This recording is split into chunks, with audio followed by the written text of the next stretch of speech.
Hi everybody, my name's Corey, and I'm the Dungeon Master for Opportunity Roll. I just wanted to take a minute and thank you guys for coming back to episode 2. We sat down and made a few notes amongst each other, and we kind of changed things around a little bit about the format of how we play. Just wanted to make it a little bit more understandable for everybody who's listening. As another heads up, episode 1 has been edited a little bit. I know we didn't do an intro if anybody had listened to it the first time, so if you head back into the first couple of moments, you'll find that we've added an intro for you, just so that you can kind of get a feel of what the characters are, what they look like, and a little bit about their backstory. Throughout the rest of the campaign, we're going to introduce a little bit more about their backstories and bring things into the fold, so keep listening if you're really interested. Without further ado, let's get to the game, shall we?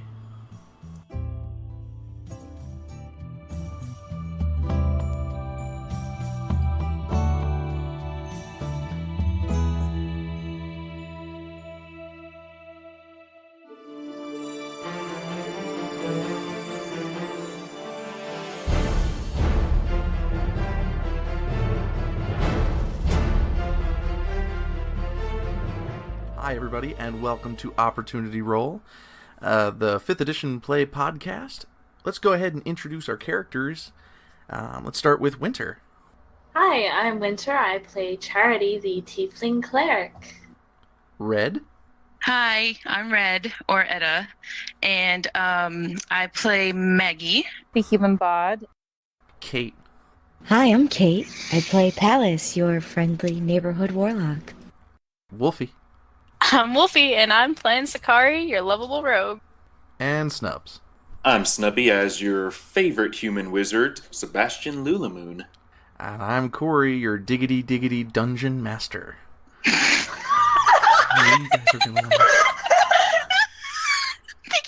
So, let's recap a little bit. We were traveling from, Hinterland to Groggy Hill. You guys passed through a little bit of the desert, which kind of made you a little bit parched. You guys stopped in the Bulba Forest, right next to a pond, grabbed some water, and continued inward. The group then ran into a brown bear, which may or may not have had rabies, the Maybelline bear. Destroyed that with quite a wicked blow to the head. And then you guys kind of went through a corpse. And then everybody kind of moved down the road a little bit and made camp for the night. So it's kind of where we're going to be picking up. We're not going to jump to the morning just yet. Let's give everybody a little bit of a chance to kind of relax, do a little bit of roleplay if they so choose, and then we'll move on from there. So currently, there is, as you can see here on the map, we got a fire set up, and then everybody's kind of just chilling around. We've got Sebastian over in the back just a little bit, kind of on the edge of the forest. We got Pallas kind of doing her own thing, the farm boy, the old man, and the sower, all next to the fire. Maggie and Charity close to each other. And then Sicarri's just kind of watching about 5 feet, 10 feet away, making sure she's got an eye on her charge. What time is it right now? Like, is the sun going down? I would say the sun's pretty much gone down. It's taken quite a bit of travel to get where you're at, so if we're talking time frame, it's probably around 10:30, close to 11. Alright. The temperature's significantly gone down. It's probably like 65 degrees. Nice warm temperature. But a fog has kind of rolled in a little bit. Have we eaten at all? We could say you guys are kind of nomming on some of your rations if you want to kind of knock those out of your inventories.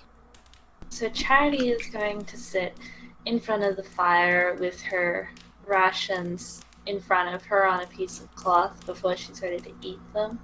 And she's going to pray and thanks to Aphrodite for the food. Maggie's gonna see Charity doing that and, get her rations out quickly, and then, kind of kid almost she kind of, just plops down beside Charity and tries to mimic what she's doing, because she's, she looks up to Charity a lot, I guess. Aww. And she's just, wants to mimic her and, try to do what she's doing. So, yeah, that's what Maggie's doing right now. Okay. What about Sebastian? What's he currently doing? Sebastian's currently looking through the woods for some scented leaves and some herbs. Okay. Do a quick survival check. Let's see what you come up with. Sure thing. 14. Pretty good. Don't know why I have disadvantage on. Okay. Oh, sorry. So with a 15, you're going to find probably about half the cost of herbs. A lot of the other herbs that you're going to need to kind of use the spell, which I think you're thinking of. Find familiar. That's the spell I'm trying to get the sources for. Gotcha. Figured. Didn't mean to assume. But yeah, you're going to find about half the herbs needed. Other than that, your likelihood, you could probably gain some charcoal from the wood you're burning from the fire tonight. Okay. So that's potential thought as well. All right, now kind of panning away from you, we've got Pallas. What's Pallas currently doing? So she's kind of surveying the area. I want to know if I feel at all threatened, if I feel the eyes of Father Fox on me, on us as a whole. Am I picking up any kind of threat? It's not nearly as powerful as it was before. You still get that lingering feeling that, yeah, there might be... I don't know. It's odd. It's like it's not nearly as intense as it was. But there's still that feeling of being watched, especially after seeing that warning on the tree. But I don't feel there's an intensity to it that there had been, say, before dealing with the bear. No. So it hasn't increased. They're not, whatever this is, doesn't appear to be angry about how we dealt with Monsieur Maybelline the bear. Well, I mean, that would be speculation, but that would be a fairly good. I'll take what I can get here.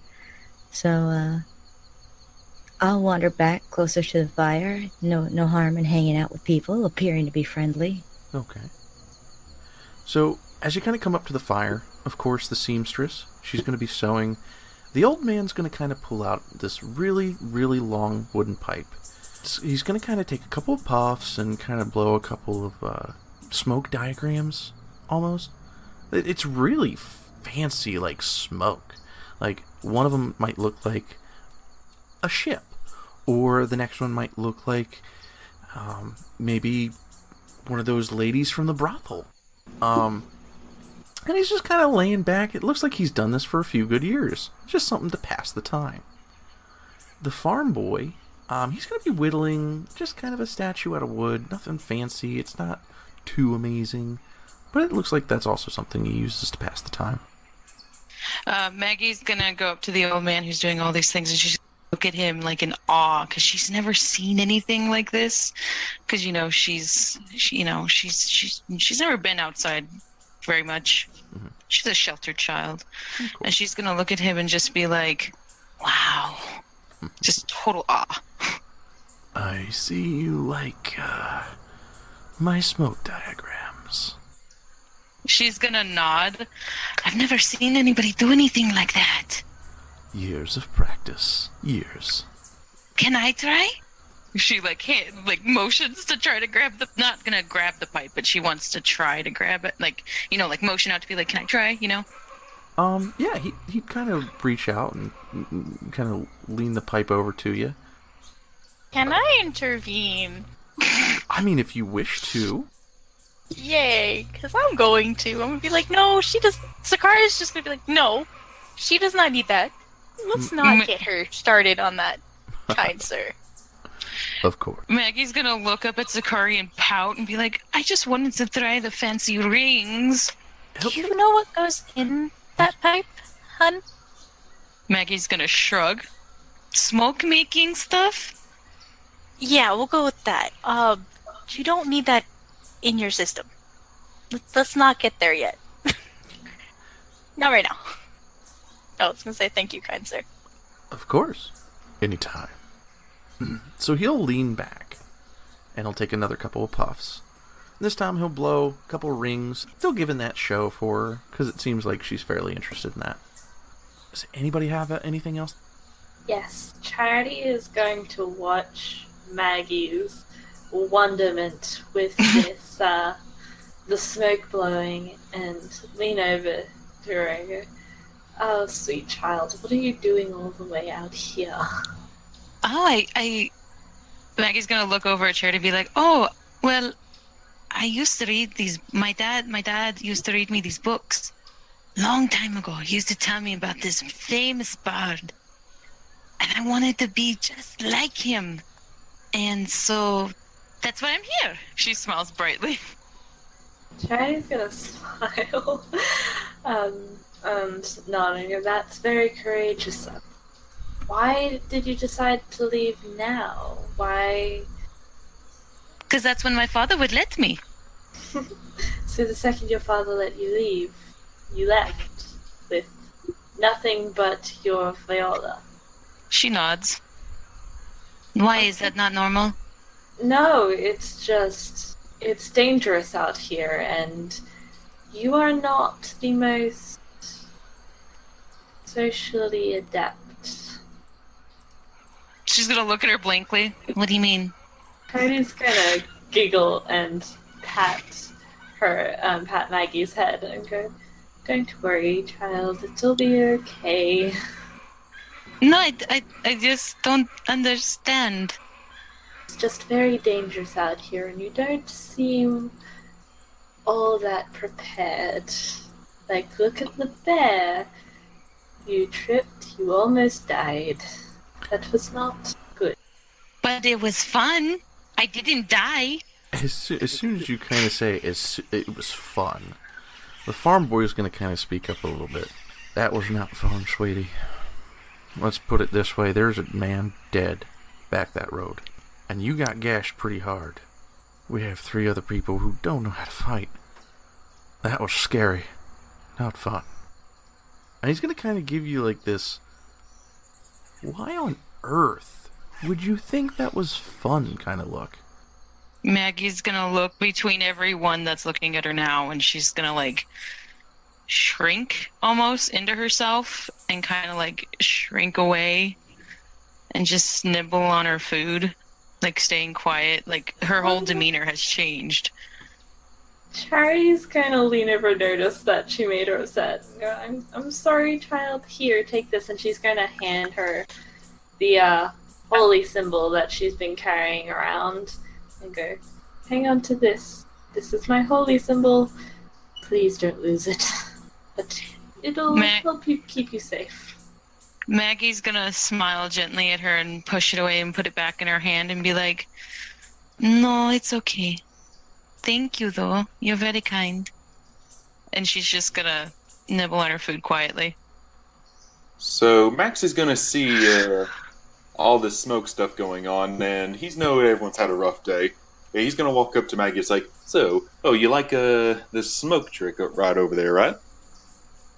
Maggie's gonna look up at him and nod a little bit, because she's kind of, after that being said to her, she kind of feels like she shouldn't say anything else. The wind's out of her sailing, basically. Sebastian's gonna put his hand over his mouth, and then he's going to exhale. And I'm going to minor illusion a smoke cloud that looks identical to him, 3-dimensional and everything, into there as he exhales it out. Maggie is gonna have like a piece of bread or something in her mouth, and it's just gonna drop because her mouth's open. She's just like, holy shit, like, oh my god. And he's got her attention, that's for sure. And then the smoke's going to extend its hand out for a handshake to Maggie. She's gonna look over at Sicarri. Sicarri's just gonna look back and go, you can shake the hand. I'm kind of interested to see what happens. She looks at everyone else, and then she shakes the hand of the smoke cloud thing. The second your hand gets near it, it's going to poof away. Oh no, did I kill it? Don't worry, it was just smoke. Oh, okay. Charity's gonna smile and notice that cheered her up a little bit, and then she's gonna cast Thaumaturgy on the campfire and change and cause it to like dance around. She's gonna look at the fire and just smile, and she's starting to catch on what everybody's doing. So she smiles brightly, and she grabs her viola, and she just starts to play a very, very like jovial tune, like very like kind of party-esque, kind of, And she's just gonna start dancing around the fire with the flames and stuff like that, and with all the stuff that they're doing. I join in. Okay, so through all this, right, the sewing lady's not going to say anything. The old man's going to lay back and kind of relax It's not too concerning for him, though it looks like there's something on his mind. And then the farm boy's going to speak up again. Oh. Listen, I get it. Y'all do magic. Y'all like music. But we're in the middle of a forest with creatures who want to kill us. Do you really think this is the good pastime for music? This guy seems to be giving off, like, that might be a slight douchebag aura. At this point, I'm gonna interrupt. I'm gonna snort, be like, listen, we turned away the bear. I know you ain't seen dead bodies much, but let me tell you, you're gonna be one someday. I wouldn't worry about it too much. Let the girl have her moment. You could be a grumpy asshole when we get wherever we're going. Well, you remember that, but when you get everybody killed, it's on your hand. Charity's gonna look at him and go, could you be any more of an asshole? Could you be any more stupid? And he's going to stand up, and he's going to kind of huff and kind of kick a little bit of dirt into the fire. Not enough to put it out, but just enough to show that he definitely does not agree with anything you guys are doing right now. And he's going to kind of make his own way underneath this tree close by, probably about 15 feet away. And he's going to sit on down and just continue whittling. I'm going to bust out laughing at this point and turn to the old man and be like, I think I just got flexed on by some little spittoon farm boy. The old man's going to be a little bit more polite, but he's going to kind of, maybe he's a little rough around the edges, but he does have a little bit of something going on there in his words. It's a bit dangerous to be making a little noise, especially in this place. Now, I'm not saying y'all should stop. Don't get me wrong. It's your choice. But he does have some wisdom in those words. I guess I'll have to take the rest of the night to find it. Maggie seeing the farm boy do all this and get all mad, she was hoping that would cheer him up. So she's gonna slowly stop playing. Okay. And then she's gonna walk over to the farmhand with, she still has her viola in hand. Like, she has one hand holding the viola and the other holding the bow. Okay. And she's gonna walk over to him. And she's just gonna stand in front of him and be like, And she's gonna be like, I don't know what you've been through, and I don't assume to know, but I was just trying to cheer you up, and I'm really sorry if that was one of your friends that died, but I almost died too, I was just trying to cheer everyone up. And Maggie's gonna turn to leave. He's gonna kind of... It's just gonna be a faint, like... Hey, wait. Kind of, like, a very faint, like... Everybody thinks of a douchebag at this point, but... Hold on, Maggie's gonna turn back to him and just look at him with her big doe eyes. Listen, I don't hate anybody, but I did have a rough life back in Hinterland. And I'm kind of moving to get out of that. And in order to do that, I need to survive this trip.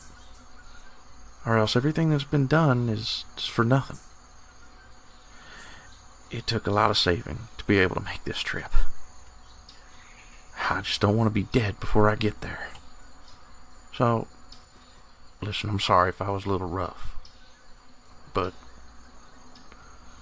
it's within everybody's interest, I feel. We protect ourselves a little bit more. While he's talking, she's gonna be like nodding and like listening to everything he's saying, and then whenever he's done, she's just gonna nod and smile brightly and be like, I know, but it doesn't mean you can't smile once in a while. And she smiles brightly at him. Do me a quick favor. Yes. On that note, give me a quick persuasion. Oh, God. Give it advantage. Oh, I got a 20. Wow. I don't think I need it. I'm good. Go ahead and roll again. You might get a critical. Oh, okay. All right. I'm not going to argue. That's a 24. So there you go. As soon as you kind of say, you smile once in a little while, he'll kind of give you a sideways grin with like the, alright, yeah, I hear you. And Maggie's going to push him on the arm a little bit and be like, see, that wasn't so hard now, was it? No, I don't know, I've been a little uptight lately. I mean, it's understandable, but you're free. Yeah. And that's better than some. And she just smiles at him. That's true. He'll give you a nudge on the arm, kind of like, okay, I'm kind of reading this a little bit. I'll tell you what, after we leave the forest, How about you play me a good song on that thing? Okay. She smiles brightly, like kind of like, doing a little dance with her feet, like, oh my god, she's excited. I'd love to. And that's all she's going to say is, I love to. She's just going to smile brightly and then skip back to the campfire like she had done good. Okay. Anybody else would like to do anything? Or should we continue on? I'm good. I'm good. So, we had the watches up and ready. Let me roll back from the last game. We'll figure out who was going first. I think it was... It was Snub. Yep, it was. We had Sebastian. Then we had... let's see, who else was second? Then we had Charity. Then it was Pallas and Sicarri. Somebody give me a quick overarching D100. We'll see how the full night went. Sure, I'll do it. Whew, that is a 28 out of 100. I don't want to die, guys. I don't want to die. No promises.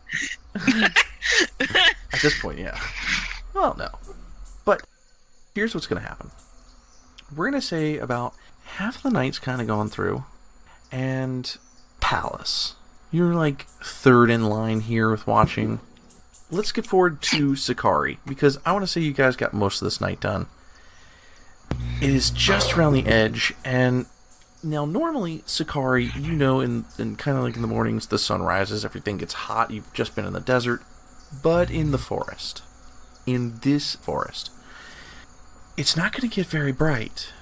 The fog that started earlier that night is going to thicken. The sunlight's not going to get through very much.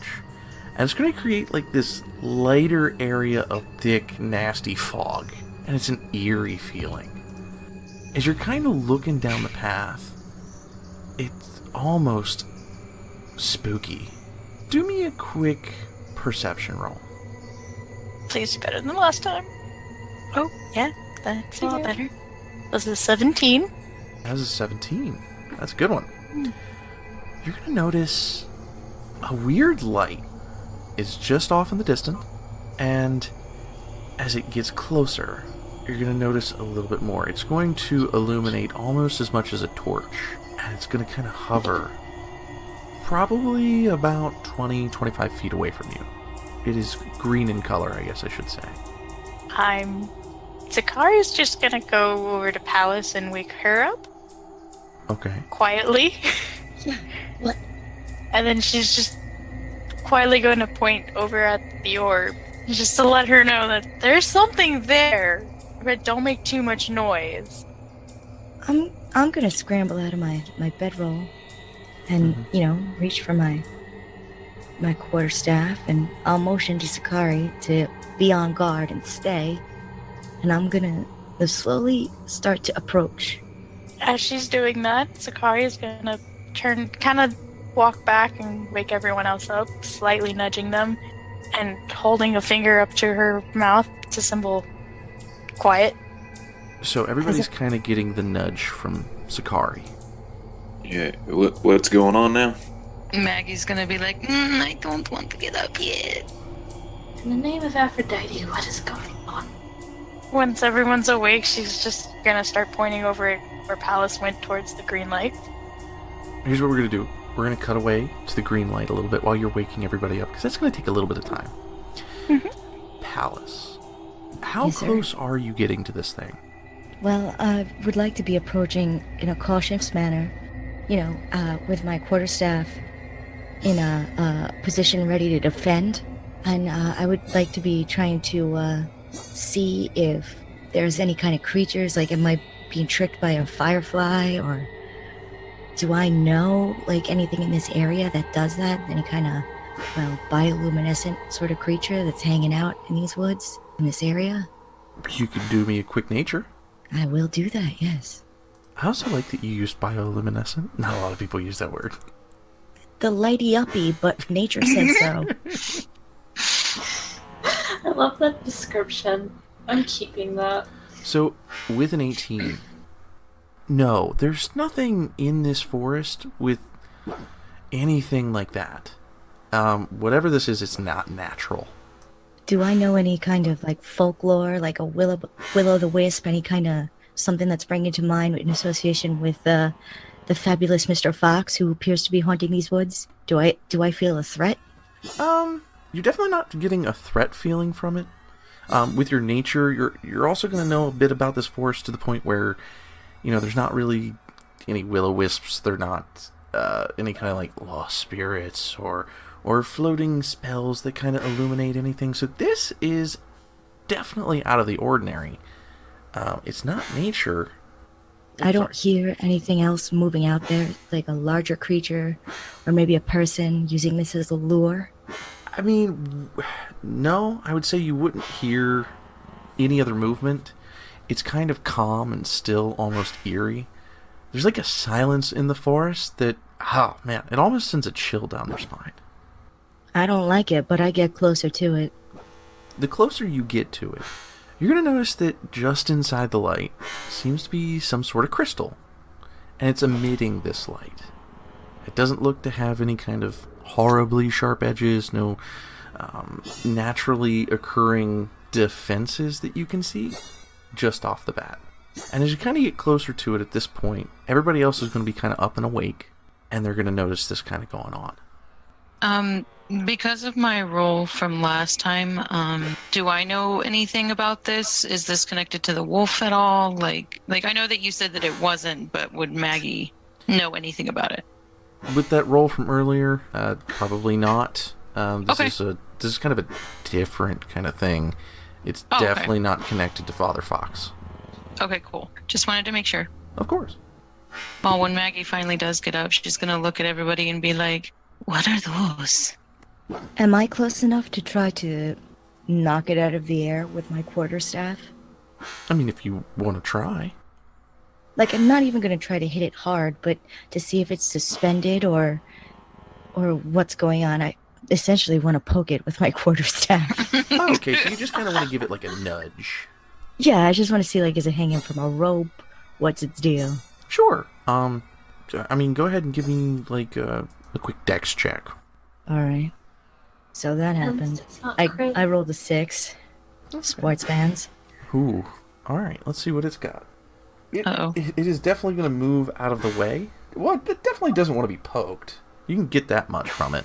But it doesn't attack. It kind of moves back a little bit, like it doesn't want to be... Not that it doesn't want to be touched, but it definitely doesn't want to be hit. Kind of judging from what you can see, there's nothing quite attached to it. It does kind of move underneath of it, so anything that could possibly be holding it from the top, there's nothing there. Well, that was unexpected. It's actually going to, like, flash a couple of lights. It's the same color, but it's going to dim and brighten and dim and brighten. Well, nothing ventured, nothing gained, I guess. I, withdraw my quarterstaff and extend my hand. It'll come a little closer.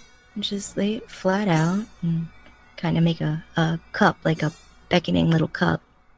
I don't want to try to catch it, but if maybe it wanted to get close enough for me to alight on my hand. Okay.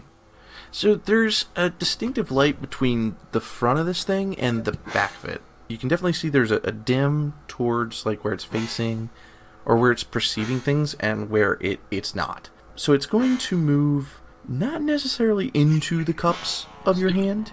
It's still a little bit jittery of you, but probably a good 5 or 6 inches from your hand. And you can see it like flash. Not brightly, but like it's trying to communicate something. What is it, boy? Is Timmy in the well? And it still looks like a crystal, even this close. It doesn't appear to have any kind of face. It's not any kind of, like, pixie or anything identifiable. Just right. Pure light. And so I look further down the path then, where it appeared to be looking. Do I see anything? Thick fog. Great. That doesn't sound ominous at all. Well, and it has approached me. It's, well... I mean, it kind of approached the entire group, but you seem to be the one interacting with it the most. Okay, so she's going to go behind Pallas, and she's going to grab her arm and be like, I wouldn't go that way. It doesn't look nice. Well, I mean, how can you tell what it looks like? It's all covered in fog. That's why it doesn't look nice. I'm just saying the path it's trying to lead you down doesn't look very nice. Well, yeah, but it doesn't really look like anything now, does it? To be honest, though, that was the way we were going, wasn't it? I mean, if we were going to get out of here at some point, yeah, we were going to have to move in that direction. Maggie's gonna look at Sakari and just kind of she looks really nervous about this. Sebastian's gonna look at the little glowy light thing. Can I do an Arcana check on this thing? Of course. 21. That's a good Nice. one. That is a good one. You might know a little bit about this. This is what's known as a witch light. Now, a witch light they're fairly rare. One, they're kind of like these magical things that spellcasters of some type, whether it be wizard, sorcerer, or whoever it might be, druid, or anything like that. They make these, how best to put it, they're kind of like assistants almost, but they kind of follow the same alignment as whoever makes them, and most of the time they don't go too far away from the person who uses them. You know that normally that there are some that wander about, which are extremely rare. Those that wander about are usually those who have lost their master, whether it be that they've just disconnected or their master died a little bit farther away from them. Now listen up, everyone. This thing here belongs to someone. Now, I don't know how y'all take that, but apparently some magic users either probably owns this thing and somewhere nearby, so they don't go too far from home. Charity's going to pull Maggie away from Palace and the Orb and just pull her back towards the center of the main cluster of people. Turn around and go, well, we're headed that way anyway, so we should check it out. There's nothing really else to do, is there? Except wait for it to come, or whoever owns this thing to come towards us, so I'd prefer to be the one going towards it. Maggie's gonna go behind Charity and just kind of grip her arm, or grip her robe a little bit, like the arm on her robe, and she's just gonna look at everything. And she's not gonna be happy about this decision, but obviously she can't be on her own, so she has no choice. How much time is left in the night? Did we all get a full rest? Are we interrupting our... Sakari was the last at watch.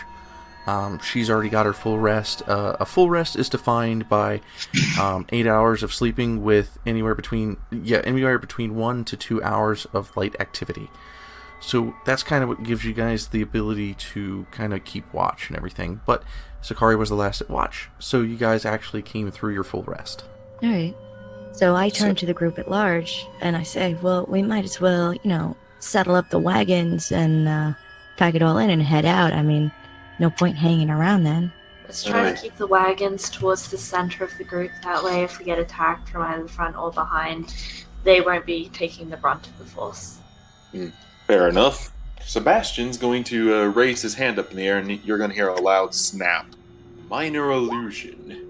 There's now a duplicate of Sebastian standing 20 feet in front of the group, and he's walking as Sebastian walks. Okay. Let's go ahead and make a quick marching order here. Everybody kind of put their markers on the map, and we'll see in a line. Well, I know that the Maggie was placed in the middle of everyone, so you guys just, yeah. I got this luring cantrip, so I need to be in the front. I guess I'll be up next with Charity. Alright, so there's no one at the back right now, yeah? Nobody that seems so far. Alright, Charity's gonna go to the back and pull Maggie to be with the wagons. Maggie's gonna look back at Charity and be like, but I want the help. You can help back here if we get attacked from behind, but I would prefer if you were in the center just in case. She's gonna nod. Okay. Alright, so the marching order so far. Looks like we've got up front the 2 copies of Sebastian. I wanted him walking about 20 feet in front of us. Okay. So we've got a copy of Sebastian up front, 20 feet ahead. Sebastian and Phallus right next to each other. We have the group of 3, the farm boy, the old man, and the seamstress. And then we've got Sakari. Where exactly are you? I guess I'd actually be in between the 3 and Sebastian and Pallas. Kind of like right here. Okay. And then we've got Maggie, and then we have Charity. So, you guys are going to walk through this fog. It's very thick. You almost cut it with a knife. It's very damp. And the temperatures kind of come up a bit. It's now again into the 70s, close to 80s. It's going to get more humid. But as you walk through the forest, I need everybody to roll a quick perception as this fog starts to get thicker. Oh, nat 20. All right. King of rolls today. So we got a 22 from Snubs, we have an 11 from Pallas, a 21 from Charity, a 12 from Maggie, and another critical 22 from Sicarri. You're going to travel for about another 2 hours, and the fog's going to get a little bit thicker. Now we're going to increase the difficulty rating, and I want everybody to roll me a quick one again. Oh no. Oh God. Modified 20. Nope. All right. Pallas likes sticking to the middle here. King of rolls. Kind of bringing up the rear as always. So rolling these rolls up again, we got Charity with a 12, Pallas with a 10, Maggie with a 6, Sebastian with a 20, and Sicarri with an 8. Because Sebastian is with a natural 20, you're going to notice that the fog is going to lighten up a little bit, just about 5 more minutes down the road as your clone goes through it. However, your spell will dissipate, as it has been doing in this last couple of times, because I do believe that you're probably just recasting it over and over because your duration is only like a minute. Oh, yeah. So I'm sure like every... I mean, are you going to keep this up every minute, just snapping it? About so, yeah. Okay.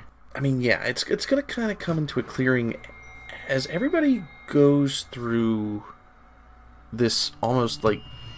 It's not really a wall of fog, but you can definitely see the difference between what you were walking through and what you're coming out into. The people who are going to be in the group once you emerge from the fog is going to be Sebastian, Pallas, Sicarri, Maggie, and Charity. So the wagons aren't there? No. Wait, does that mean the 3 people we were with are not there now? Yep. Oh, crap. Maggie's gonna notice. I mean, obviously everyone notices that they're gone, but Maggie's gonna see that. She's gonna look back into the fog and try to run back in the fog to see where they're at. She's like, "Where'd they go?" How far in the fog are you running? Oh. I was gonna say she's not running far. You would probably grab her. Yes! Let's do a quick dex check. Uh-oh. God. I love how everybody's like, "No, Maggie, no." A dexterity save or just death? You do a quick dexterity check, not a save, and then Maggie just, I mean, are you going to, well, I guess Maggie would kind of get a dex check as well, so Maggie, go ahead and roll me another dex. Oh boy. Please save her. Please, my sweet child. That's an You better 8. get a 6 then. You Hold better on. get a 6. I don't, why is it not letting me roll my dexterity? Hold on. Shit. That's a natural She's 20. like- Gone. Jesus She's gone. Fuck. She like Alright. bolted back into the fog. I mean, Charity can try to grab her too, you know. yeah, but, I mean, it's not really, I mean, would Charity be compelled to kind of protect her from this fog? That's Yes. true. Let's hope you get a natural 20, I'll let you roll. Yeah, she did. Even a natural 20 did. doesn't help. Holy shit. God. Oh my god. Okay, so you are lucky. Yeah, you're just gonna kind of... Where do you want to grab her? Uh-oh. I'm gonna grab her around the waist and try to swing her back towards the group. So you kind of Thank just do you. that. Whoo, Like, dance. Nope. Maggie's gonna be like, "What? But the people, well, we have to find them." Yes, we do, child, but running back into the fog, which we cannot see in, is not the way to do it. Question to the DM out of character. Is there any way that I could use thaumaturgy to, like, create a gust of wind to clear the fog for a moment? You can attempt it. Okay. So of course you're gonna use thaumaturgy. Yeah. Yeah, I mean, you're able to scuff the fog a bit, but behind that fog is more fog. There On are no deeper. clues anywhere that we can see, like, the wagons could have made a trail on the ground, leaving, like, anything. No. I mean, you must have been separated a little bit farther back. I mean, you made like a 3-hour trek, So it could have been an hour ago.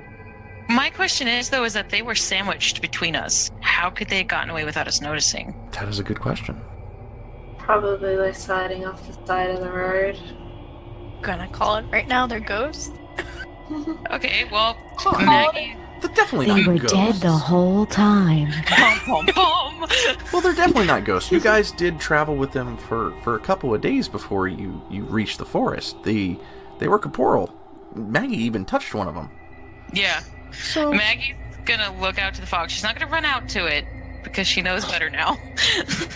But So- she's gonna cup her hands around her mouth and she's gonna be like, "Farm boy, old man." I love that we don't know their names. nobody took the time. Sebastian. Yeah, we didn't care to ask, so that's on us. Sebastian's gonna walk up and put his hand over her mouth. It's like, I'm not quite sure if this whole thing was a setup or not. For our voices down. She's just gonna look back and forth. Her eyes are gonna dart back and forth, and she's just gonna nod to be quiet. So, as you guys are kind of chilling there, you're gonna notice that. Well, Pallas will probably notice just down the road to the right along the cobbled, which we don't know when it changed from dirt into cobble, but it is now. There is a building. Like I said, a light fog just around it. It's probably the lightest thing in there. There are lanterns all about it. And you're going to hear it almost sounds like chopping of wood. Maybe we should ask if they know anything about this place. So, DM, does Pallas have any possible knowledge of people living in this forest? Or was this just not a place that people lived because of the fox haunting shit? You could roll a history. I would like to do so, yes. Go ahead. Wait, history, that begins with H, which means it's under D. Got it. Ha. That's a natural How you like 20. them apples? That's a natty 20, and I still got a 19. With a -1, you still get a 19. Does that mean it ate my crit? It ate your crit a little bit. That's crap. But it's still a crit. So Oh, wow. it still gets pretty much everything you need to know. It's not unheard of for people to live in strange places. The Bulba Forest, it's not like there's any sign that says, don't live here. And you could probably guess that even though there is a warning about Father Fox, as long as you're not, horribly damaging the place and you're taking care of it or you're nice to the animals, it could be a potential place to live. Provided you like nice spooky fog. And do I know if fog is normal in this area? Because obviously it's not. I mean, we get fog in the desert, so. Oh, you've probably read a couple of things where like fog is natural around here, especially in the path where you were heading. Thick fog is a thing in Groggy Hill. Okay. So this isn't as disturbing as as the player thinks it is. No, Do we still have the blinking crystal? it is still there. It's kind of Okay. followed you Good. the entire time you were going through the fog. It kind of kept its area close to like Snubs. Sorry, not Snubs. Close to like Sebastian and Pallas, but it didn't get too close. Like I said, it's still a bit wary of you guys, but it was like leading you through almost. We've bonded. I named him Frank. Frank, Well, the I think floating Maurice- glowing crystal. By the way, did Sebastian ever take his hand off of Maggie's mouth, or is that planted on there? Well, Sebastian's interest is more on this house, which he's now walking up to. Okay, so he took his hand off of her mouth. Yep. I'm Okay. gonna go over there and knock on the door. Charity's gonna stand in front of Maggie when she notices that he does this, because she's still very wary about all the fog. Okay. Pallas is going to follow closely behind Sebastian, since he seems to be ready to rumble, and so is she. Maggie's very captivated by the light, by the way. She's wanting to know what it is, and she's just like, she's fixated on it for some reason. I don't know. Does Frank come with us? Frank would come with you. Excellent. Come on, Frank. Are we really calling him Frank? Yes. It seems like it. You lost the opportunity to stop me. All right. Womp womp womp. Let's just put that in there. It's in the chat, now it's official. Sorry. Knock, knock, knock. So yes, you, Phallus, and Frank are going to head over to this area. Now, before you get to the front door, there's going to be like this small little courtyard. It's a fenced-in area. The fence isn't too tall. It's maybe 3-4 feet off the ground. And inside, you're going to see a human male.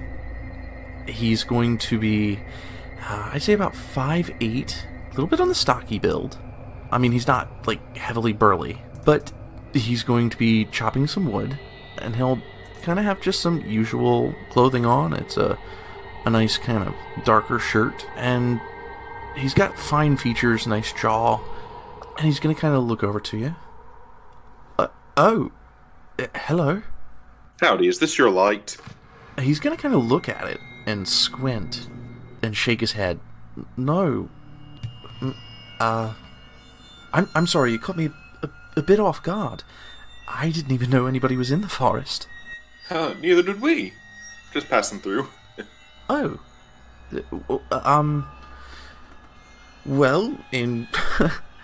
I guess being a gracious host, would you like to come in for something to drink? Or maybe to get out of this fog? It gets pretty thick sometimes. We're actually on the search for some farmers. Have you seen them any nearby? We misplaced them. No, I can't say I've seen anybody else. What we can do is set some lights and wait a few bit. I'm sure in a few hours the lights might attract them when the fog lifts a bit. Lights like Frank? More like lanterns. Oh. Yeah. Trust me, I'm more than capable of making flashy lights myself to attract attention, but... I can attract attention too. She pops her head around. Where did you even come from? By the way, Maggie had... I didn't want to say it until now because it would be funny, comedic effect, I guess. She had snuck away from Charity and snuck up behind her. Like, not snuck up, but like came up behind Sebastian and Pallas. Okay. Do me a quick stealth, see if that beat her passive. Okay. You're good. I don't know you there.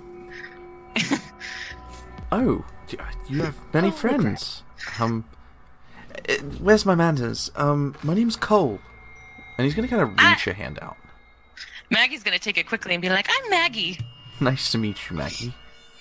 And he's gonna look to the other two. Pallas is kind of leaning out of Maggie's way. Presumably Maggie is like leaning over Pallas since she was behind her Yes, to reach Cole. So she's like kind of looking over her shoulder, and she nods and holds out her hand for Cole and says, Pallas Floros. Nice to meet you. Sebastian. That's an awesome name. I don't think I've heard that one before. Oh. Yes, indeed. It's a great name. I selected it myself. I mean, is this all of you? Charity's gonna walk forward and peek her head past and say, I'm Charity, and, well, kind of, but we lost some people in the fog back there. Oh. I see. Well, I'll tell you what. Come on in, and we can kind of grab a drink, maybe something to eat, get a little bit of something in us, and then we can grab some lanterns and go checking.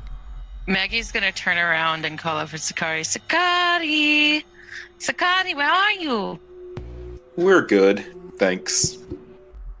Oh, but that's rude. He just offered to help us. Gonna cover her mouth again. Let's do opposing dex rolls. Or this would be a grapple. So, Sebastian, go ahead and use athletics. Maggie, you can use athletics or acrobatics to oppose it. My worst stat. Fuck! Yeah, you cover her mouth. That's a real generous offer there, but we really need to be finding our friends. Your offer of lanterns is also very generous, but we are armed with torches, and presumably the fog will eat the light from the lanterns the same as it ate the light from the torches. I didn't mean anything by it. Charity's gonna turn to everyone and look at them weirdly. Like, she feels very unsettled by their refusal of an offer to come inside, even if it's If even she knows it's probably a bad idea to go inside, she's going to go, well, I will come in. Thank you very much. Can Maggie try to get out of Sebastian's grip when Charity says she's going to go inside? Let's go ahead and roll another acrobatics or athletic. Okay. Damn. This is a natural 0. She's not going to bite him or anything, don't worry. No, but Sebastian, can you How roll do I me... break my hand? No, can you roll me a dex check, see if her getting out is going to throw off your balance a little bit? Sure thing. That's a 16. You are perfectly fine. You might stumble a moment. You're okay. Maggie's going to run over to Charity's side and be like, you guys are just rude! And she puts her hands on her hips. No, trust me. It's foggy. Nobody wants to trust anybody. If you want, I can bring food out here. And a drink, and then we can go looking for them. I can tell you this, though. You are right. That fog is not going to let anybody search for anyone right now. And if your friends are smart, they've probably already found a place to hold down until the fog lifts. Charity's going to nod and say, thank you for your offer. We will come inside, won't we? Because that will be far more comfortable than sitting in the damp fog. Maggie's already walking inside. I don't know about y'all. No one listens to the wizard. It's alright, the bodyguard's been sitting here saying nothing the whole time, so... So Cole will place the axe kind of right there at the stump. You can see he's probably been chopping a good bit. And he'll go over to the front door, just unlock it. Nothing odd there. It seems like a fairly decent house when you walk in. It's mostly woodwork. It looks like it's at least 2 levels. There is a staircase just over to the right. And just to the right of the staircase is a door, which has a lock on it. Farther over to the right, there's a hallway that leads into the kitchen. And to the left, there's a doorway which opens up into this really nice living room. Because that locked door isn't suspicious. I mean, do you say anything? No, that would be rude. I'm gonna walk up to Cole. Excuse me, do you have any scented candles? You know what? Actually, I believe... yeah, just give me a moment. And he's gonna kind of go upstairs. You'll hear the creaking of a door, and then silence for a little while.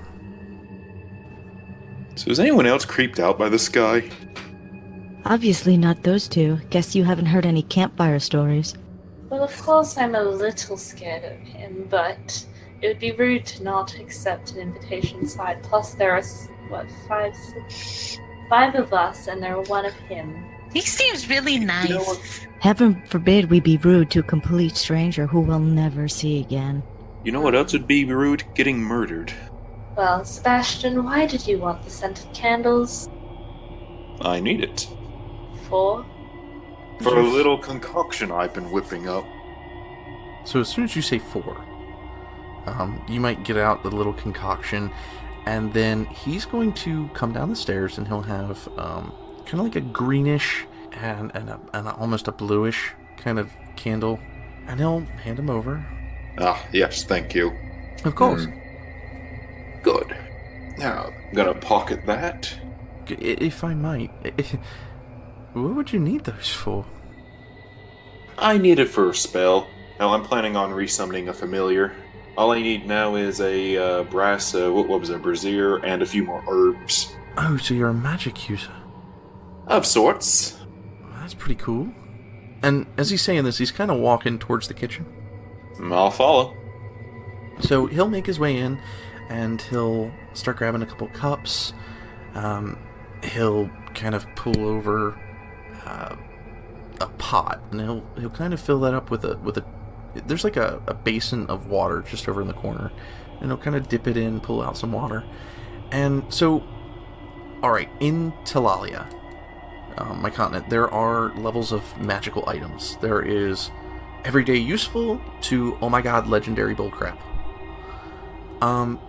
There is kind of something known as like a heating stone, and people use it for it literally doesn't get that hot. It mostly only boils water or liquid from a metal basin or some kind of pot or something, but he sticks this thing on the stone, and the stone starts kind of like burning warm on the top of it, and you kind of see it redden a little bit, kind of like you see the coils in an old oven or stove. and it starts to boil. And he just kind of turns and speaks to you.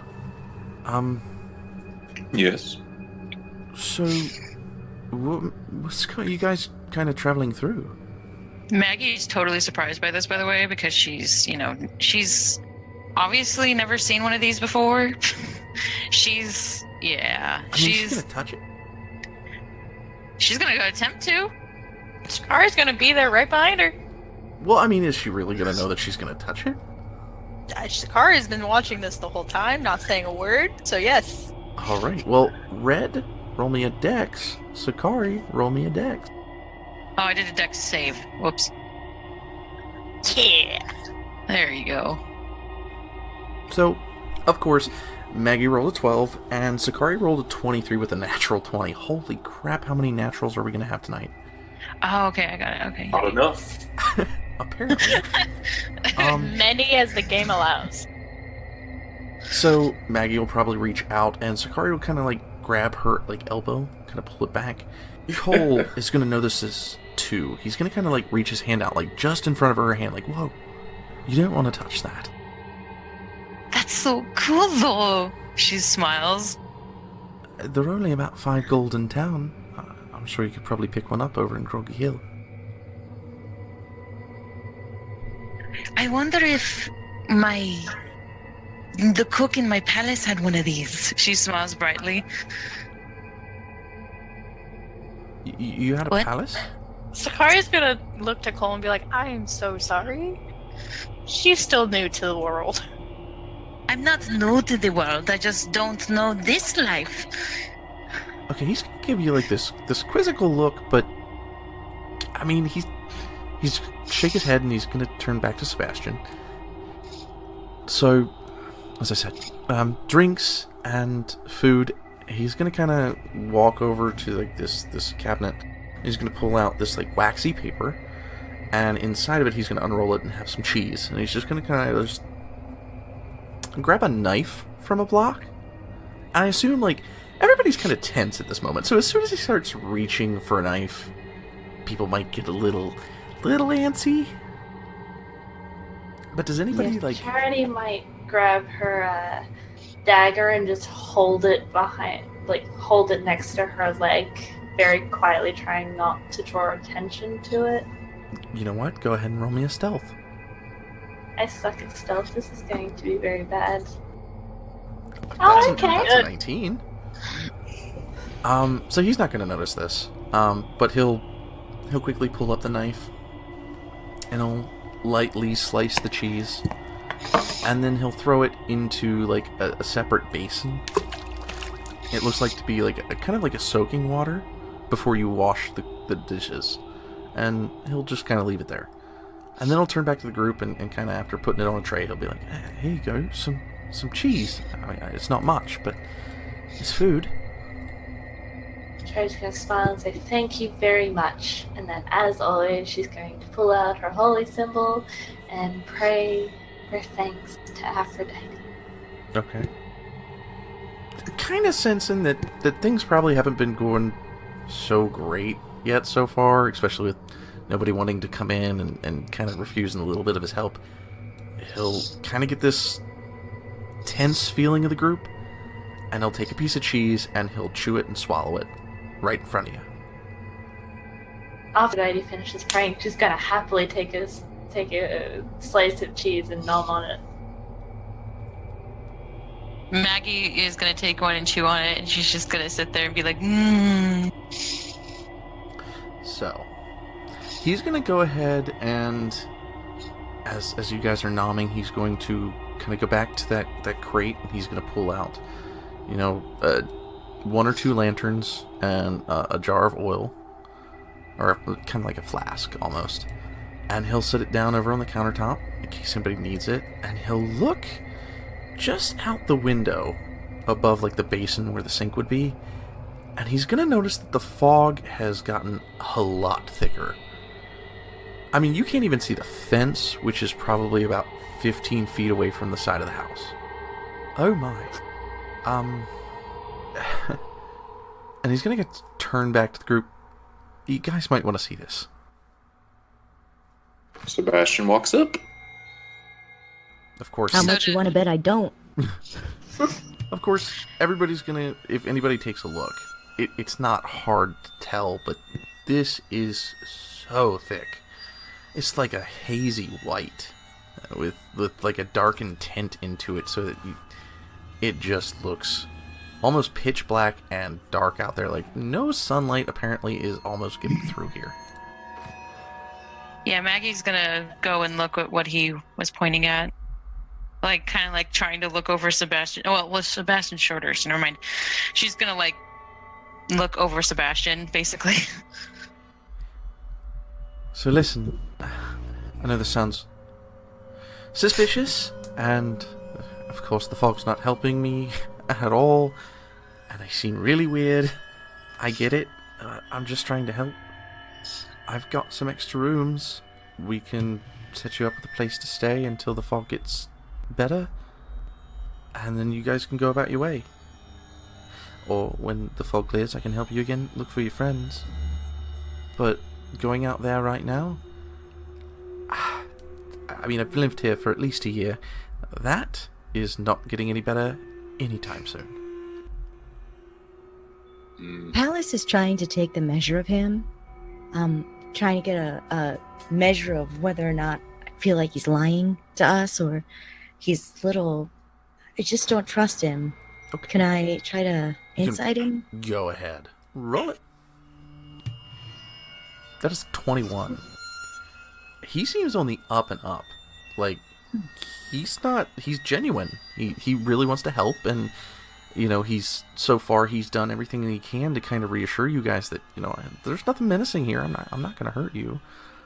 I really just want to be nice. I want to help.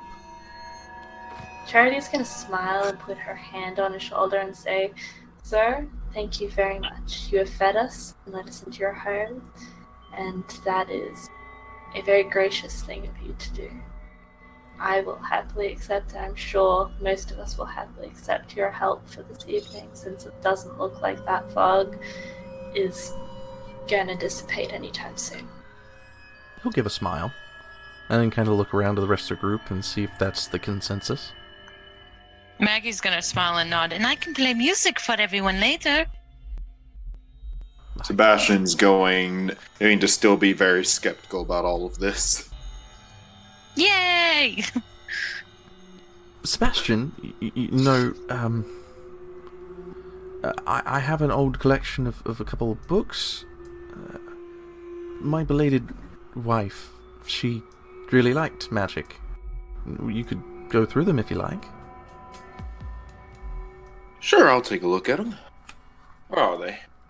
And he's gonna just kind of mention upstairs. And oh, where are my manners? Let me give you the tour. I was going to ask you to accompany me up there anyway.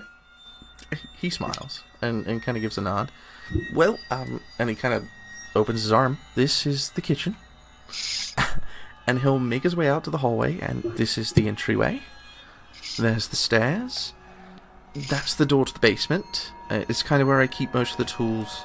Let's see, I had to do shingling last year, so there's a couple of shingling tools, nails, hammers, just your normal kind of stuff.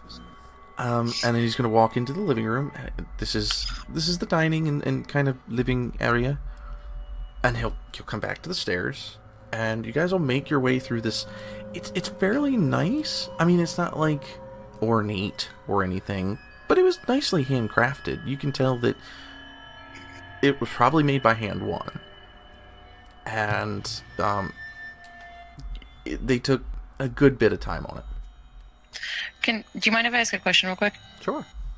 Is the locked door is on the bottom floor, right? Did he ever mention it or anything? Did he ever... That's the door he mentioned to be the basement. Oh, okay. Okay, Yeah. never mind then. Go No, ahead. that's perfect, fine. I didn't mention anything about the lock during that. So upstairs, he will lead you to. There's about 2 sets. You know how you got the like 5 or 6 steps, and then you get that weird like half landing, and then it's got more steps just around the corner. Mm-hmm. And then upstairs, there's like this nice hallway. Well, it's kind of like a hallway. It's kind of also like this lean away. So like to the right there is walls, and then to the left there is like a banister, which you can kind of peer downstairs. There are 3 doors onto the right wall, and then one at the end. And so like he walks forward and he opens the first door and he goes, "Here's one of the guest rooms," and he kind of moves up to another one, opens that door and pushes over it. Here's the second guest room, and he kind of walks up to the third one and he'll push that one open. Here is the study, and inside you're gonna see not a crap ton of books. Books are kind of expensive, but you're gonna see like handwritten kind of copies, and just kind of like papers scattered about. There's a desk, little notes. You might even see like a quill and some ink close to. Just sitting behind the desk is this nice window, and it's where it's got like panes about it, but they're not colored. It's just kind of ornate. And then he's going to head to the bedroom, and being up on the up and up, he's going to open the door, and this is my room. Well, our room. Or was our room. Maggie's gonna frown and put her hand gently on his shoulder to like show her sympathies.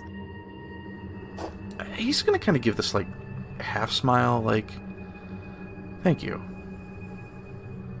So the studies where the magic books are? Well, yeah, books and papers, and I think we've got like 2 books. Most of them are like scriptures that she's copied from libraries that she liked back when she moved around. She dabbled in a little bit of druidic kind of stuff. Seems interesting.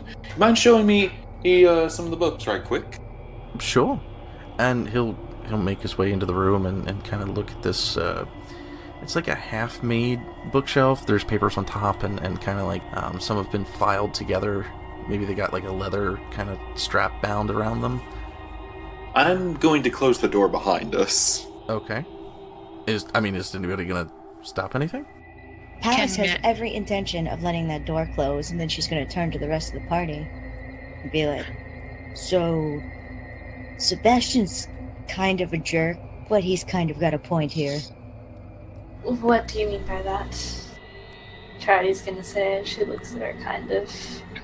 I mean, there's nothing wrong with being a trusting soul, as long as you got a suspicious bastard to watch your back, is what I'm saying. That is true.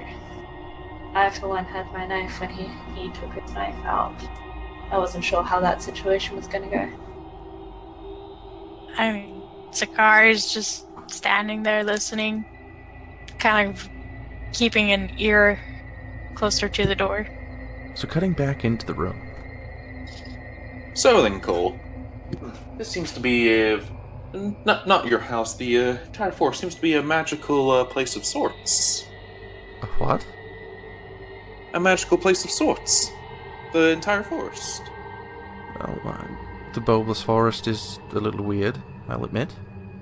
I'm assuming, you must have some means of magic or means of defending yourself. Well, I used to be a soldier. I actually worked for Goennier for a little while, and then I was dismissed after the war. And, I don't know, I met Claire, and we decided and he's gonna kind of be going through this. He hasn't even noticed the door's closed. He's got his back turned to you. He's awful trusting. Kind of flipping through the books, and he's laying like piles here, piles there. And he's gonna continue. So we saved some of our money from the earnings that we had, and we had this place built. We moved in, and then she got sick. And he's gonna kind of like shake his mind away from that whole, she got sick, real sick. She passed away. We lost her. I lost her. I lost her about 4 or 5 months ago. And he's gonna kind of turn around and place the rest of the papers on the desk. Here's some books. I mean, it's mostly druidic magic. Was she a druid or was she a wizard? She was a druid. Hmm. She loved the woods. She loved every kind of creature that she could, and she grew up in the woods herself, over in the Harrow Fields, which, is quite a trek from here. But it kind of made her feel at home here in the Bulba. Normally, I would never want to stay in a place so. And he kind of looks out the window. Dreary. It's eerie. And it creeps me out. But it's home. Or it's home now. And he's going to kind of turn back. You're free to look through these all you want. I don't know how much help they'll be. Sure thing. I'm going to look at him and I want to kind of do an Arcana check on him. Sure. Even with I'm basically just sensing for any sense of magic within him. Yeah, that was a 12, by the way. You're not gonna catch anything. He doesn't look to be anybody who's read books, judging by his demeanor. In fact, he's looking at kind of some of them like, he's kind of taking a look at these papers. He's got no clue about these things. He doesn't know if these are going to be helpful at all, but he's offering them up. They seem to be sentimental in a way. He's kind of like, he hasn't taken his hand off of them. Kind of like, they're almost precious. Well, I'll certainly give them a look, but the problem is they're not really the right type of magic. Oh. You can't use them at all? Sorry, I was just... I thought I was being helpful. I apologize. Oh, no. Like I said, they're not going to be, useless to me or anything. I'm just saying, druid magic and wizard magic is pretty different. Oh. So, must be pretty difficult out here without any kind of understanding of magic, then. I'm not really getting any vibes from you off it. Oh, no, I definitely wasn't the magic user. It's been fairly difficult. It's probably then he's going to notice that the door is closed. He's going to kind of, do that head tilt looking behind you, and raising an eyebrow. Just ever so slightly, but he's not going to push it. He's going to be a little bit on edge. Okay, he's kind of singled me out here. There are other people in my home, and he's going to take kind of a step back. Do I notice him, staring at the door? It's kind of like a slight glance, but yeah, you're probably going to catch it. The door. Sorry. Hey, no one else is really interested in magic the way I am.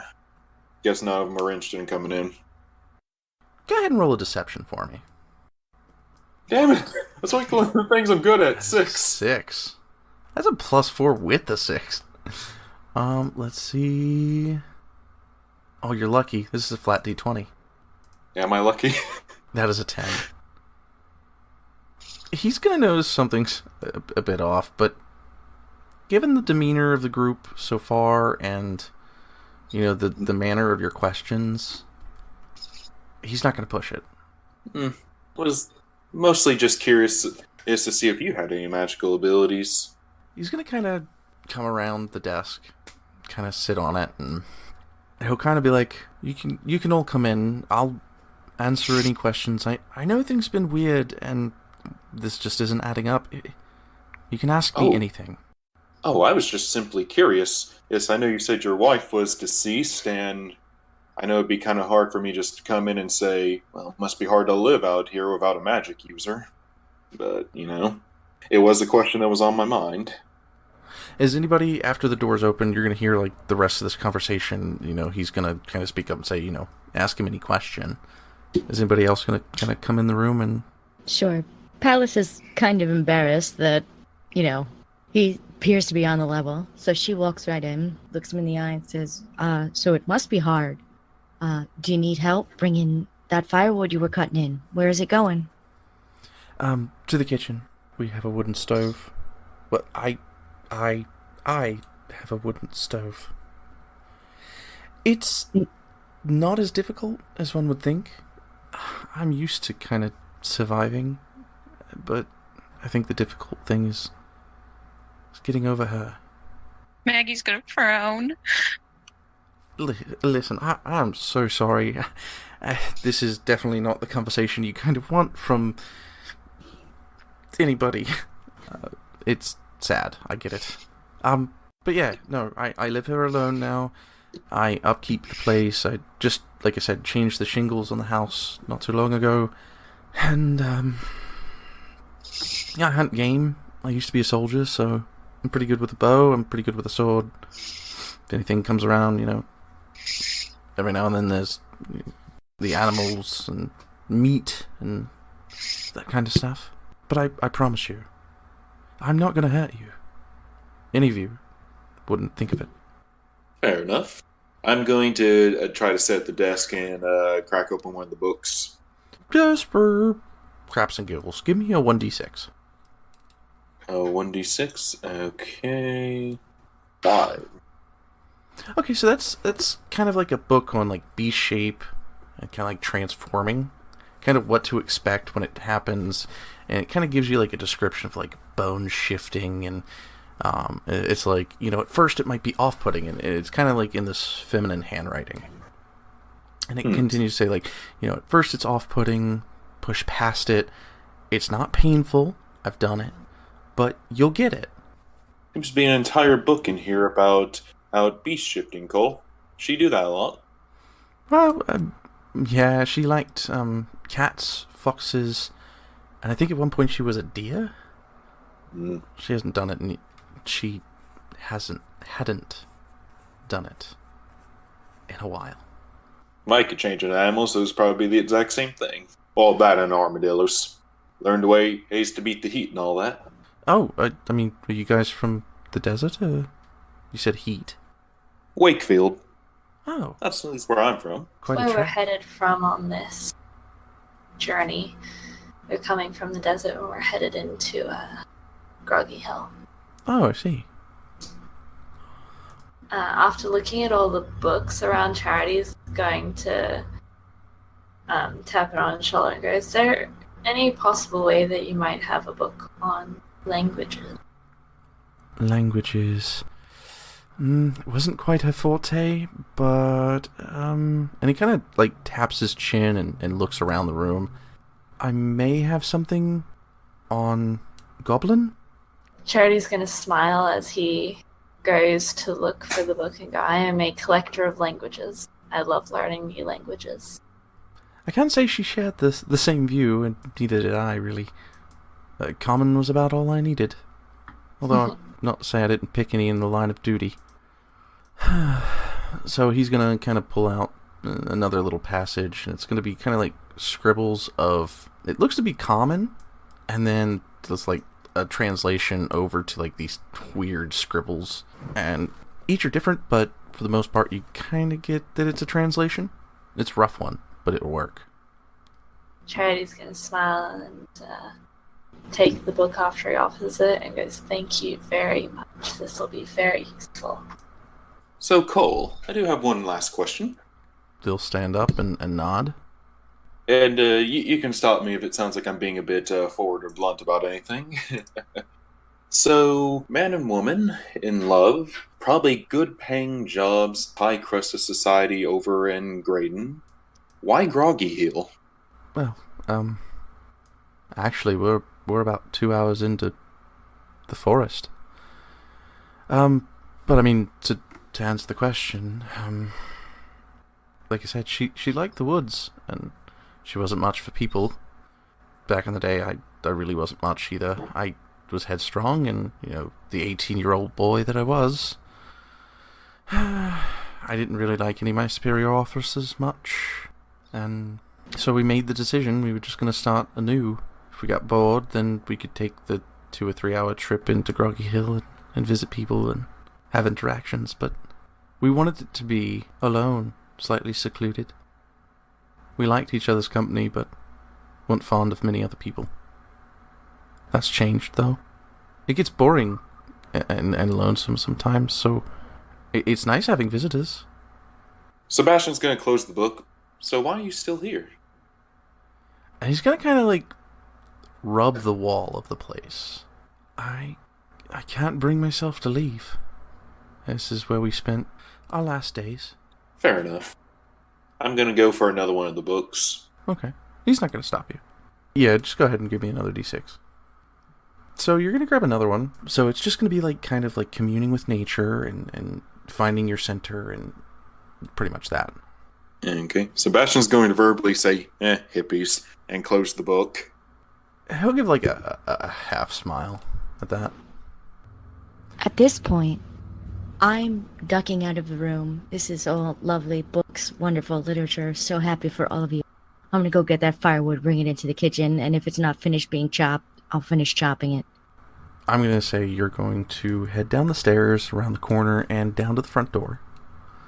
You'll open it up and kind of take about 3 or 4 paces from the door, and it is going to be thick. I mean, real thick.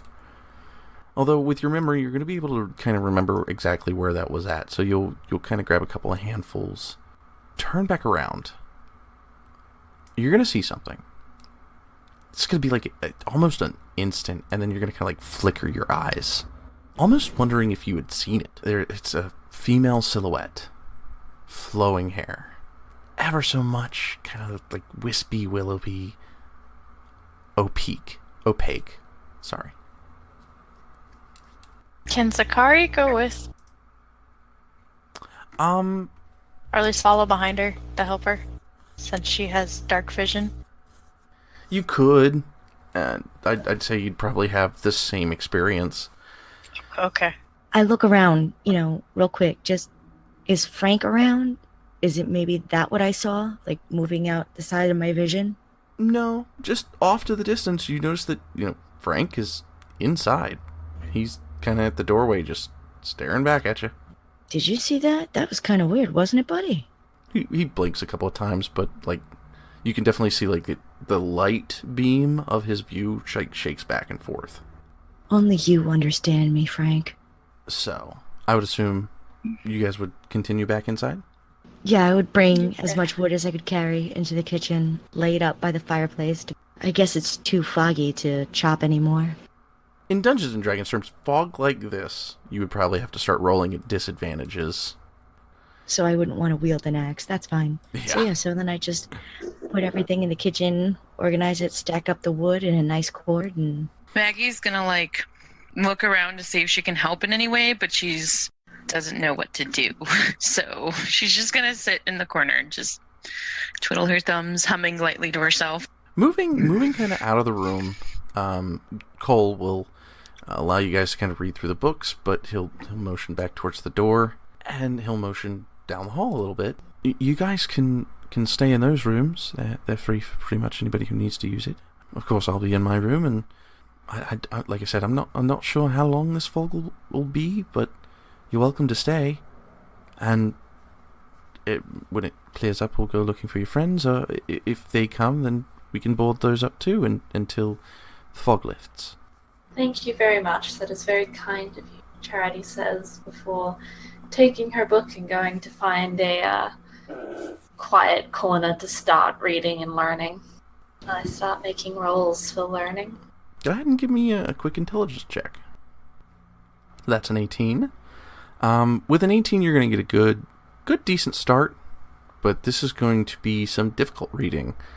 The common part of it's going to be easy, but the glyphs and the weird sigils from the goblin, it's going to be hard to kind of cipher, even though you have a cipher, and it's going to give you letters, and then it'll give you a few words that translate it, and then you'll have a sentence, and then it's you ever see the candy wrapper, and it's it tells you a joke, and then there's an answer to it underneath of it.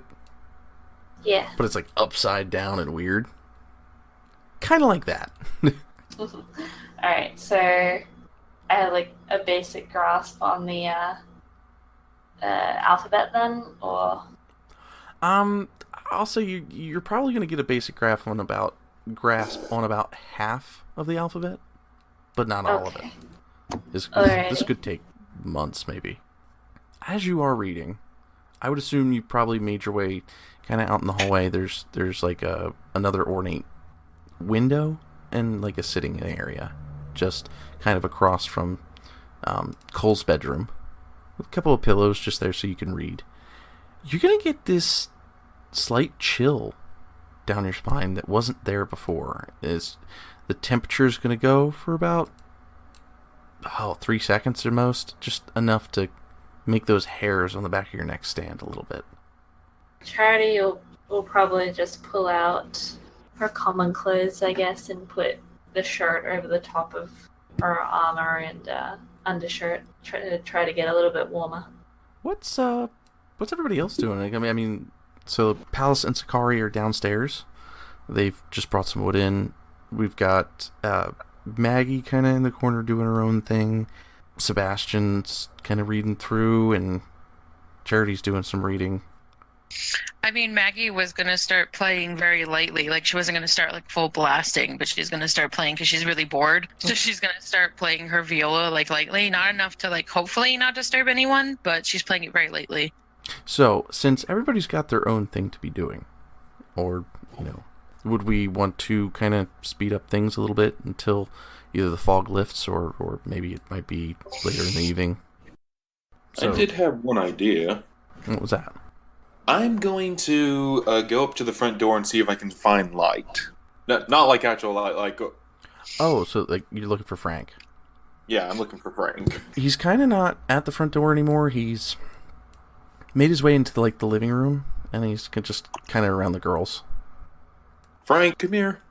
It's not really going to turn at first, and then it's going to kind of as soon as you make the sound, so it's going to kind of move the light towards you, and it's going to narrow, kind of like it's squinting almost at you. But it'll come back over, it'll unsquint and kind of float towards you. Come on, Frank, I think I may have found your master. Come on. It'll tilt a bit, and it'll follow. Let's see. Well, I'm going to bring it back to the study, and I'm going to use the knowledge roll I got earlier about Frank's kind, and I'm going to cross-reference it with the Druid books to see, are these directly related? You know what? Roll me an intelligence check, see if you can add it together. You will have advantage because you rolled natural 20. 22. Yep, so that is a 22, dropping a 6, by the way. No, these are not connected. It takes quite a bit of magic to make a witch light. A lot of times you have to be something of the more persuasion of wizard or maybe even a cleric or something, but a druid would not have the knowledge or the know-how to make this. What exactly do I know that these things do? I know they kind of help. Well, they can help, or they can hinder. They typically have the alignment of the creature who made them. They can typically understand the languages that their creator knew. They can be taught to learn new languages, though this one seems to understand Common a bit. It's hard to really tell exactly what its alignment is or kind of anything like that, whether it's trying to help or hurt, but it's not tried to hurt you. Okay, was Pallas the one that named it? Pallas was. Okay, I'm going to go get Pallas and bring her up to the study. Okay, Pallas, can you join me in the study for a minute? I need your assistance with something. Sure. Be right back, guys. At this point, let's break away, because I'm sure you guys might usher... I got something planned, so yeah. Alright, so Maggie would probably be relocated. Cole would be downstairs in the kitchen if you wanted to speak to him. This would be your time. Okay. Maggie's gonna notice his kind of melancholy mood, and she's gonna kind of stop playing for a minute, and she's gonna just, mosey her way over and be like, "So, I'm sorry for your loss." He's gonna kind of look over, and it's mixed emotions. Yeah. A bit of bittersweet. Yeah, almost. And he'll just kind of nod. Thank you. If you don't mind me asking, how did she die? Was she just sick, or? We came across a flower. It's a Priscilla's flower. Okay. Normally they only, from what I read, they only bloom at the top of Bravul. But once you breathe in the spore, it dries you out from the inside out until you're nothing but dust. And then you blow away. So she just crumbled before your eyes? I'm sorry, if you don't want to talk about it, it's fine. Because it seemed like it was bothering you and you're all alone, and it seems like you don't have very many people to talk to about it, you know? He's gonna kind of stop from washing things in the basin. He'll turn around and kind of lean up against the counter and kind of grab like a cloth close by and dry his hands. No, I appreciate it. I do. You're right. There's not many people to talk to. You'll have to forgive me. It's still a bit tender. Yeah, we were cuddling, and the next morning I woke up and I was covered in ash. And she was gone. Maggie's just gonna frown. I've never lost anyone close to me, so I couldn't imagine what... It's not pleasant. I would imagine so. But is there anything I can do around the house? I don't know much about cleaning, but I could play a song if you have a favorite. I could do that. That probably could cheer you up. I mean, you could play. I don't necessarily have a favorite. Music not being... Oh, come on. You must have a favorite somewhere. Well, there was an old shanty on the ship in which I worked with. What would we do with the drunken sailor? She smiles whenever he starts singing, and she's playing along with the melody of that song. Because, come on, she's noble, but she's not stupid. Okay. So she plays along with him and trying to cheer him up, basically. So, I want you to quickly roll me a perception check. Uh-oh. Okay. Ooh. For a flash. Just out the window, past his head, you're going to get the glance of, and you're probably going to be the one to see it most with that 20. They're a female figure, dark hair, almost wispy willowy. The outline of her is kind of faded, almost. Rosy cheeks, slightly rosier nose, simple dress, hair not pulled back, just lightly folding on each sides, and down the shoulders and the front. And it's almost like a saddened look on her face. And you'll see it for a minute and then disappear. Maggie's going to stop playing, and she's going to quickly go to the window and be like, there's a woman outside. What? She's going to, like, jump and try to go to another woman. There's a woman out there. I swear I saw it. She's gonna go for the other, like going from like window to window, like, you know what I mean? So he's going to, of course, he knew that you guys were looking for other people, so he's going to reach over, he's going to grab the lantern, and he's going to fill it with a bit of oil, and kind of strike this. Like I said, there are useful items in Talalia that are like regular everyday magic, that it's going to be this metal splinter of some. Strike it, and it'll create a small flame, and he'll light it, and then he'll flick it back out, and you'll see, it's kind of like a quick light stick, almost like flint, but it holds like a light at the end of it. And he'll set that down, and he'll head towards the front door, past everybody else, and open it up, and he'll walk out into the fog. And I think that is a good place to end it for the night. Okay. Thanks for listening to us tonight on Hero on Opportunity Roll. We hope to see you again next episode.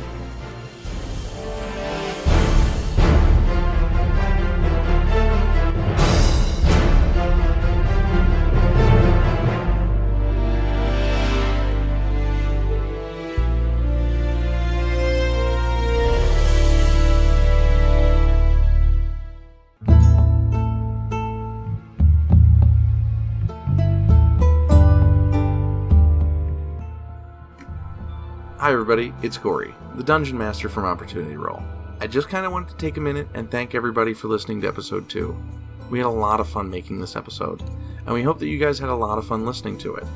In the meantime though, until the next episode comes out, if you want to head to iTunes, Podbean, or Google Play, you can find us at opportunityroll.podcast@gmail.com. If you want a little bit of something extra, you can head to Facebook and YouTube. You can find us there at Opportunity Roll. I want to say a thanks to Scott Buckley. He made that epic sound that you heard through the scene with Cole. And Purple Planet for the music that we use in the background. I also wanted to thank Kobold Press. I usually typically spend a lot of time making and creating my own creatures, but I just recently picked up the Tome of Beast for 5e, and it kind of shed a little bit of light on a couple of things that I could use for the podcast. So, in the future, you might be seeing a couple of things from that book. Anyway, thanks for listening, and remember, keep your opportunities open. See you next time.